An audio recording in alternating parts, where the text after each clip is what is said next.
and it looks like the live monitor is working today for the first time working in weeks. So it is. Let's go back to this one. 5, 4, 3, 2, 1. I'm John Miglosh for the Wisconsin DMA and the International Society for Strategic Marketing. Well, it seems everything's working. How cool is that? And how unusual. My arm, I gotta get up here a little bit. Okay, that's my home-built microphone stand. And let's dig in. We've got a really fun one here with Tom Fishburne. Customer experience friction. And then if they still want to buy from us, let's see how well they can identify bridges. And you've probably seen that. And Tom makes the point. Let's see. This was a stunning point, I have to say. Oops, I got to go like that. Market research firm Statista said that the global shopping cart rate for online, oops, it's a little too big, for online retailers in 2020 was 88%. Can you imagine? That means you got the customer, they clicked on your ad, they went to your site, they looked at some stuff, and they put it in the cart, and they started looking at the cart, and they quit, and they gave up. Wow. Wow. And a quarter of them say the checkout process was too complicated. Okay? And Scott Adams recommends, and I just connected with the author of a book called Friction. And it's about this very thing. You know, there's debate on whether the walls work or they don't work, like at the border. But most of the people who oppose the wall have walls around their mansions. It's just an irony. And the reason is that a little friction does do some work. Hey, is that really you, Peggy? I've been praying for you. And take care down in Arizona. Yeah, have a cup of coffee. I just did. Anyway, the checkout process was too complicated. So a little friction can slow you down, right? It's not that hard to get into a locked house. I've done it many times, mostly my own. But it does slow me down a little, which brings me to another point. Direct mail ain't dead. We're doing a version 2. I think it's going to be a barn burner. We send out emails. You probably have one in your inbox or your junk folder or something. And you just have to go over to wdma.org, and it's right up there. You click on that. We're actually going to charge you a 20. It's you know, of course your time is valuable, hundreds of dollars an hour. So the 20 is nothing, but it helps me pay for my style consultant. Anyway, we're going to talk about how to win back, specifically, explicitly, how to win back the money that digital's been stealing for 20 plus years. How to get mail back in the real budget. Not just, oh, we'll do a little mail, or we'll do some informed delivery because it's still digital or something like that. No, we're talking about real mail, hundreds of thousands of pieces, getting it back going and getting your company growing again. And what to say to the CFO and the CEO. That's probably the most important part. Anyway, Tom says that often the solution of keeping the bots away is worse than the problem. The CAPTCHA arms race is a case in point, which stands for, which I didn't really know, completely automated public Turing test to tell computers and humans apart. And back in the beginning, first it was odd-looking images of words, but then it was actual scans for a while because people were making a little money on solving CAPTCHAs. I don't remember why they were doing that and why they were getting paid, but the inventor thought, well, if people are willing to do this for money, maybe we could sell it for money. And so he hooked up with the New York Times archival library and I think Google, who was scanning all this stuff, but there were some words that were smudged or something that were not very readable by the computer, but they were readily readable by humans. And so he started selling the data back to scanning companies and archival libraries and things. And so you were solving a problem with the CAPTCHA. And we'll get to that in a minute. Now, but Google refined their scan, and by 2014, they'd kind of changed that CAPTCHA because they were able to solve about 99% of it, but humans were only getting about 33%. So now mostly sites are playing a game, looking at how you scan the products, etc., and deciding if you're likely human or likely a robot. The way you tell is a robot is more likely to keep on task, and a human is probably going to be watching cat videos on TikTok and going off and on your site. So something's ringing. Oh, my style consultant snuck in behind me. Her phone just went off. I'm not supposed to say that. Okay, so anyway, but what's interesting is I decided to go out and confirm some of those rumors about CAPTCHAs, because it's not that computers are so technologically savvy, it's that humans suck at solving CAPTCHAs. Half the time I can't get it right. But what are they really up to these days? Well, what they're up to is they're creating a labeled data set for the self-driving cars. And I confirmed that with I found like a half dozen articles just instantly that they're continuing to sell the data set. But, you know, for a human, a stoplight looks very different. No, for a computer, the stoplight looks very different from the backside. But from the human's perspective, no, it's an intersection. We take in all the context, and we know just because there's no lights on it, because we're looking at the back of it, we know, oh yeah, that's a stop sign or stoplight. That's a stoplight. Anyway, so they're building the data set so that the cars can identify things that don't look like what they are, which humans are good at. Okay, so don't lose sight of the actual customer, but also understand that you're working for Google. I like this one especially. These are some other cartoons by Tom Fishburne. Look, our website design may look like a work of art on the desktop, but on a mobile it looks like this. Zooms in there. That is brilliant, I have to say, Tom. That was just a while ago here. Oh, when was that from? 2017. That's brilliant work of art. Welcome to our website. I hope you enjoy the content you clicked on. But first, here's our privacy policy. We'd like your email address. Did I mention we use cookies? And take a look at that pop-up ad and check out this other content. And please share this with your friends. Hey, where did you go? That is so true. You've clicked on 100% of our mobile ads. Tell us how we can find more prospects like you. Not what you'd expect. A big thumb. Anyway, last week I did a follow-up on the Chop Suey font article that CNN ran, and I actually loaded the font to do the headline for the story, and then it took over my computer. Over the weekend, every site I brought up had this. It is literally called Chop Suey font. It was first patented, I believe, in 1888. And even on LinkedIn, all the headlines and stuff, this was an image, so it didn't change the image. But all of this stuff, I wonder if it had anything to do with the font that the Alliance Laundry Company offered me a job there. Anyway, it took over my computer, and I had to get deep help. No, eventually I just found the font and deleted it. Okay, I got a call a couple of weeks ago. I get these robocalls, and there's a long silence, and then you hear lots of noise in the background, and then somebody finally talks. And so by then I hang up. And this one wasn't like that. This one was like an actual person saying hello. And I was very impressed with it. And it's a call center in the Philippines. And if you want to hear about a call center, just write me.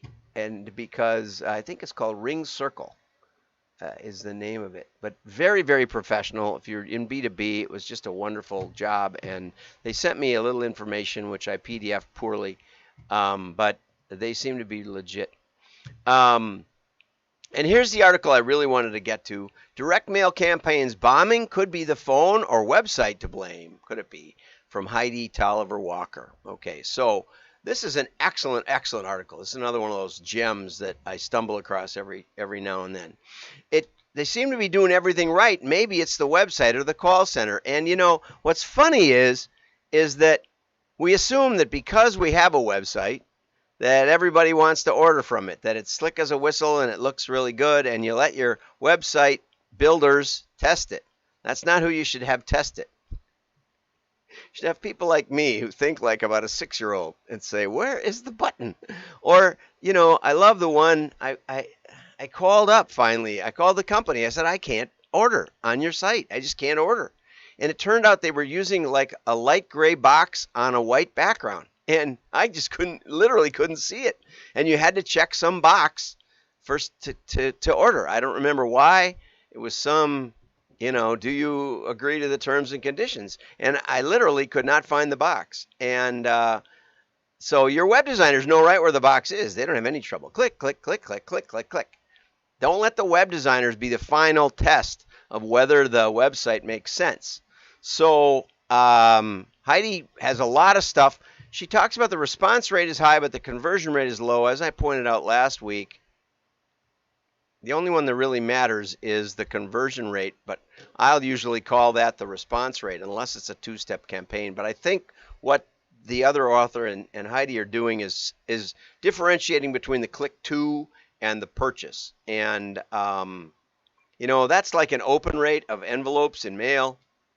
That's nice. You don't, in mail, we don't know whether they opened it or not. So we ignore it. We want to know how many orders there are. Focus on that. Okay, but if you're getting a lot of people coming to the site and they just seem to be hanging up at the cart like 88%, I would suggest placing some test orders. Having friends and family place test orders. Do you know that when Jeff Bezos first created Amazon, he had about 40 friends and family who tried it out? Everything has to start somewhere.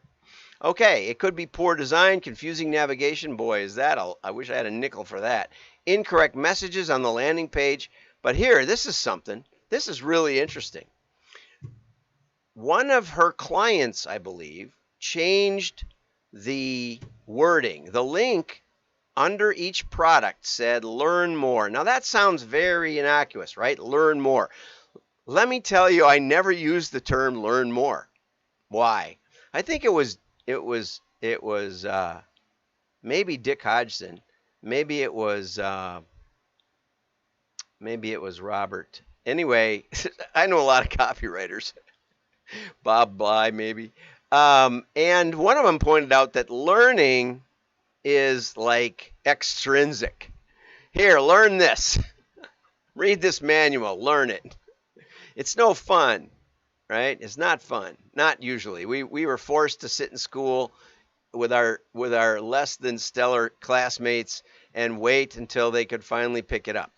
The preferred expression is discover more. That doesn't exactly work with pricing though. But it turned out that they had this link, learn more, and instead they put view pricing. Now, that to me is an incredibly high hurdle when I have to go on a website and there's no pricing with the items. Why not? Does it cost you too much for that little bit of copy right there? I don't like it. Okay? Now, I'll admit that in this little ad below, I didn't put the $20 price on it. But if you go there, wdma.org, click on the events in the upper right, then you will see that there is a price when you buy the ticket. It's right there. It's not hidden, and we don't send you a bill two days later. Okay, so why not put the pricing right in? Why put another link to open the pricing?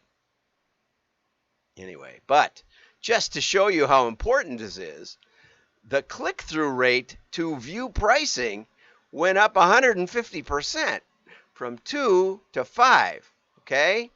And the conversion rate, which again, now we've got a second. Now we got you to the site, we got you to the products, and we're still talking about conversion rate after we've gotten all through that. So please, let's talk about the order rate. But this went up 100%. Okay? So, woohoo!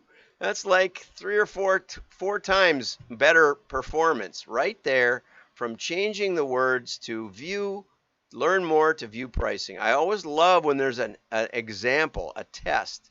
And guess what? I bet you should test it without any click at all. I forgot about one of the interesting things up there is this author must be in print, because they said after you have this client that's doing everything right, they look at changing printers. And I have no idea why they would be thinking about changing their printers, because the average printer doesn't know any of the stuff we're talking about, right? They're not website designers, mostly. They're printers. But anyway, I wanted to call that out. So this is an excellent, excellent article. And then she goes on to talk about how are the phone calls handled, which is why I partly wanted to do the Fishburne and the call center in the Philippines. Okay, so call centers are becoming an increasingly important factor in the overall sales journey. I remember, because I like to place test orders, and so I remember calling out to Jensen Tool, and I have to figure out something I need, and I was looking for these gloves that are real gooey kind of, and they're good for cleaning fish. They also have many uses in industrial supplies, so they were in the Jensen Tool catalog, and I had a question. I always ask a question on an item. So I asked the TSR person, such and such about the gloves. Are they really sticky? Do they hold up well? She said, oh, we never see the products. We're in Kansas City, and their warehouse is in Wyoming or something like that. Well, I'm pretty well connected. I called the president. I said, do you know that your call center is is telling people they've never seen any of the products? That was great. I've gotten more clients by placing test orders with companies I enjoy. Just calling them up, placing an order, and you get so much crazy happening. So on here, it talks about the increase in call volume. I love that message. We're experiencing unexpectedly high call volume. It's like, why don't you expect it? You got charts. Figure it out. Okay, get overflow centers. Anyway, and Heidi lists the opportunity to answer questions, but what about the opportunity to upsell? So the first time I ordered from Cabela's way back in the day, and this was partly how I got the account, was they asked me, would you like to hear today's specials? I always love when a company has to have an algorithm. No, you don't. You just have to have some specials, some closeouts, something that's a good deal. And so I ended up getting like three or five crankbaits for $10. It was a heck of a deal. And I think I even caught some fish with it. But it changed my whole view of Cabela's, because with the world's foremost outfitter on the cover, you kind of think, whoa, that must be expensive. So anyway, I was a little nervous about buying stuff, especially when I can go to Walmart and catch fish with whatever I buy, pretty much, because I've been fishing since I could walk. But anyway, that special changed my whole perspective on Cabela's. Said, oh, they do want to offer things and offer value to their customers, and it was all because of their call center. Would you like some fries with that? And so watch out in the transition from online to offline. I'm a big fan of QR codes. That'll get them to your site. And I like the little chat robots, but I always ask non sequitur questions to see if they're actually bots, because I don't like bots. Okay. Is there debris in the road that's hampering your clients' campaigns? If there is, would you even know? You would if you place test orders. Always place test orders. And if you're a small business like me, it gives you an excuse to buy new tools. Have a great day. Like and share. Go over to wdma.org and register. This is going to be unlike most of ours, which is just public, anybody can come. This one we're actually going to have a Zoom call and make it very, very private. And but we'll be sure to get you out of there in less than an hour. I think it's going to be, I think it's going to be amazing if you're selling print for direct mail, anything related to direct mail. I think this will give you a leg up and teach you how to talk with the CFO if you're in a company, or if you get to talk to the CFO in a company. Nothing like a sales call to the CFO. It's a lot more fun than talking to the marketing people. Have a great day. Like and share. Your